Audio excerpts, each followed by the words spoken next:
नमस्कार, मैं हूं रमेश नस्कोर। नस्कोर फिनेंशियल सर्विसेज में आपका स्वागत है।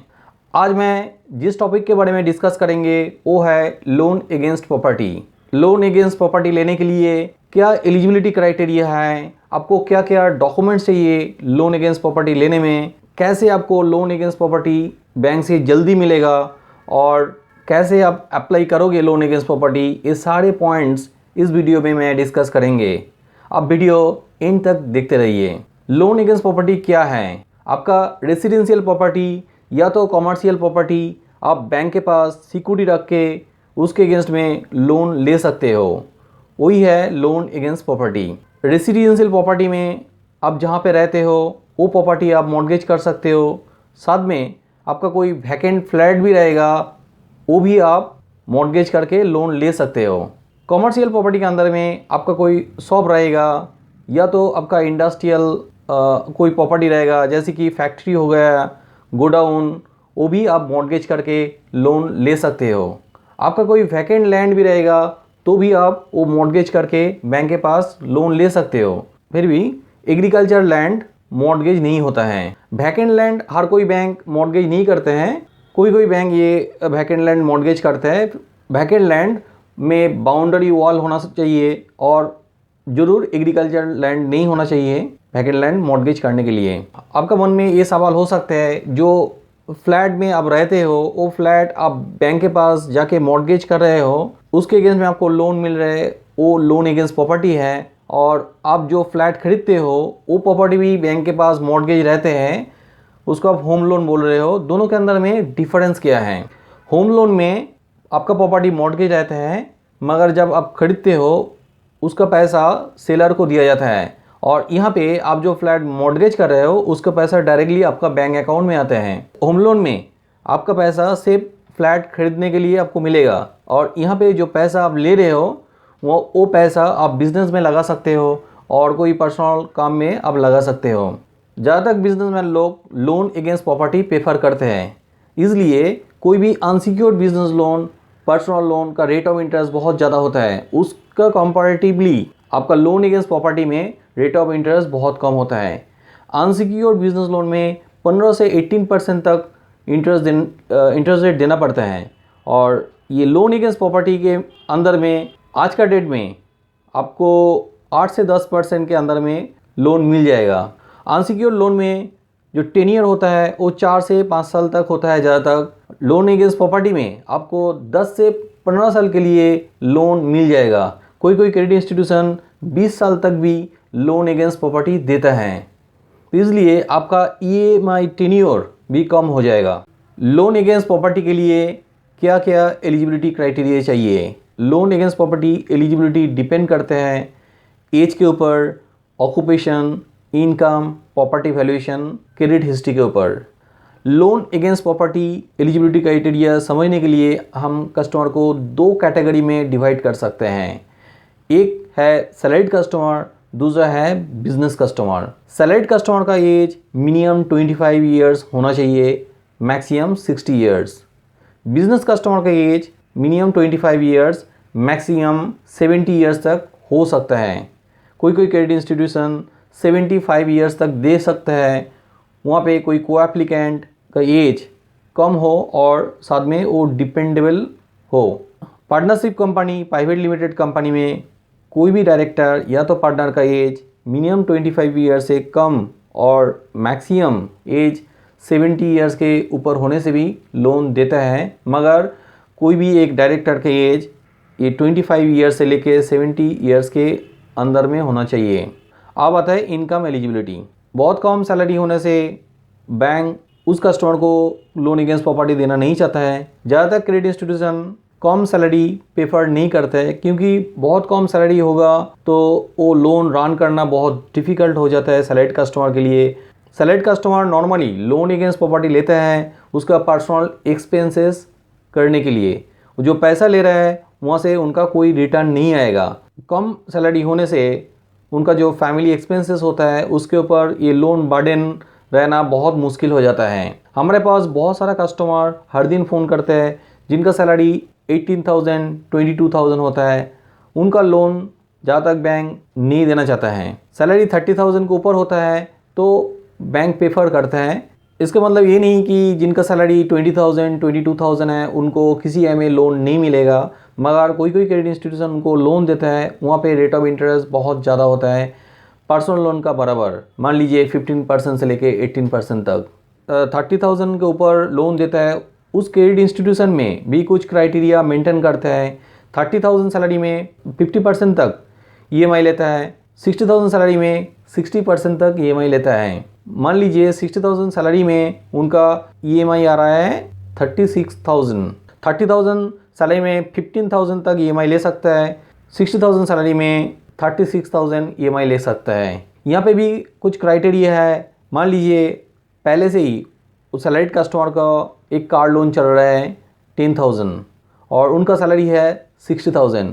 यहाँ पे उसको EMI एलिजिबिलिटी आएगा 26,000। बिजनेसमैन का income eligibility criteria bank cheque करता है, उनका नेट प्रॉफिट कितना है। मान लीजिए उनका IT फाइल में 6 लाख इनकम दिखाया है तो वहाँ पे 50% उनको आसानी से EMI दे सकता है। 6 लाख नेट प्रॉफिट है तो हर महीने उनके इनकम आ रहा है 50,000, तो वहाँ पे वो आसानी से 25,000 EMI हर महीने दे सकते हैं।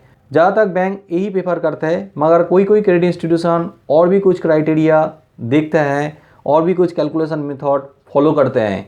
जैसे कि जिस कस्टमर 6 लाख प्रॉफिट दिखाया है नेट प्रॉफिट, उनका सेल्स है 1 करोड़ तक, और क्रेडिट मैनेजर ये देखते हैं जिन्होंने 1 करोड़ तक सेल्स दिखाया है वहाँ पे इंडस्ट्री मार्जिन 10% है, तो 10% में कम से कम उनका 10 लाख सालाना प्रॉफिट होना चाहिए। और ये बिजनेसमैन लोगों का नॉर्मल प्रैक्टिस है, जितना कम प्रॉफिट दिखा जाए, जितना भी गवर्नमेंट नज़रदारी बढ़ा देना क्यों, ये लोग प्रॉफिट कम ही दिखाता है और साथ में उसका सेल भी कम करके दिखाता है। क्रेडिट मैनेजर जो है वो जो सेल है IT फाइल में दिखा है वही पकड़ते हैं और उसमें इंडस्ट्री मार्जिन पकड़ के कैलकुलेशन करते हैं। तो यहाँ पे 10 लाख उनका ईयरली इनकम होगा तो 50% उन्होंने आसानी से EMI भर सकता है, तो 5 लाख EMI सालाना वो पे करेगा। तो मान ली उनका EMI 40,000 से ज़्यादा हो रहा है, जहाँ पे 6 लाख प्रॉफिट के अगेंस्ट में वो 25,000 तक EMI दे सकते थे।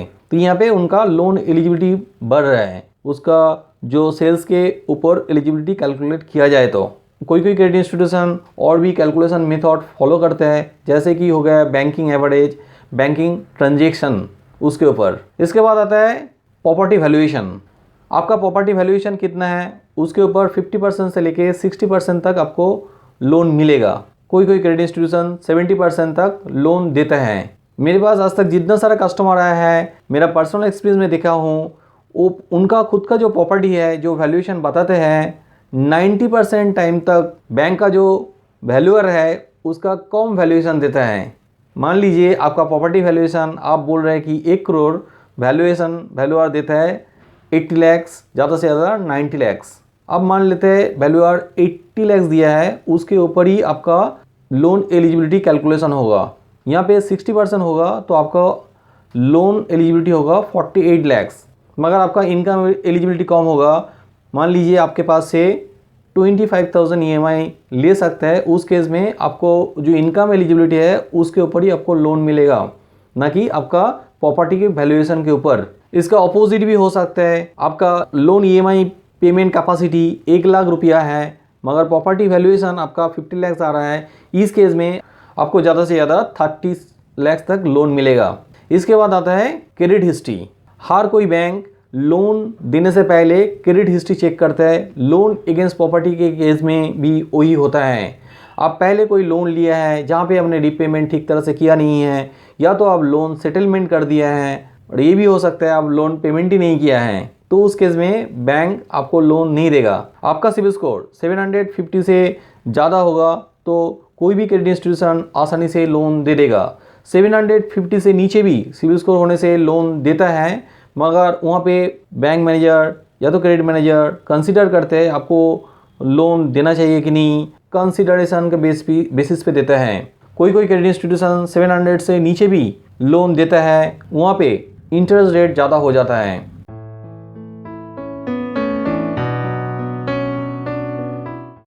लोन अगेंस्ट प्रॉपर्टी लेने के लिए क्या क्या डॉक्यूमेंट्स चाहिए। डॉक्यूमेंट्स डिपेंड करते हैं कस्टमर का क्या ऑक्यूपेशन है उसके ऊपर। पहले आता है सैलरीड कस्टमर के लिए। लोन अगेंस्ट प्रॉपर्टी एप्लीकेशन करने के लिए नॉर्मली एप्लीकेंट के साथ एक को एप्लीकेंट या तो गारंटर चाहिए।